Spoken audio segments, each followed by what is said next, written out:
حضرت علی کا علم گہرا تھا، سیانہ علم تھا، گہرائی والی بات کرتے تھے، بڑی سوچ سمجھ کے فیصلہ کرتے تھے، اور بڑے زیرک تھے، دانا آدمی تھے حضرت مولا علی شیر خدا رضی اللہ۔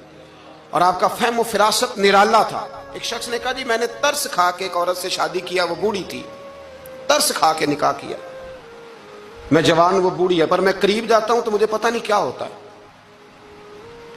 وہ بڑی جگہ پہ گیا ہوں پر میرا مسئلہ نہیں حل ہوتا، حالانکہ وہ لاوارث تھی اور شادی نہیں اس کی ہو سکی۔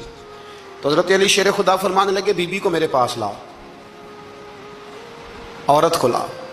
وہ لائے تو آپ فرمانے تیرا نکاح نہیں ہوا؟ کہنے لگی نہیں۔ فرمایا سوچ لے، چپ کر گئی۔ فرمایا کوئی گناہ کیا ہو؟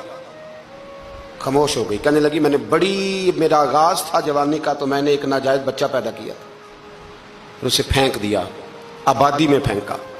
تو حضرت علی شیر خدا فرمانے لگے یہ تیرا وہی بچہ ہے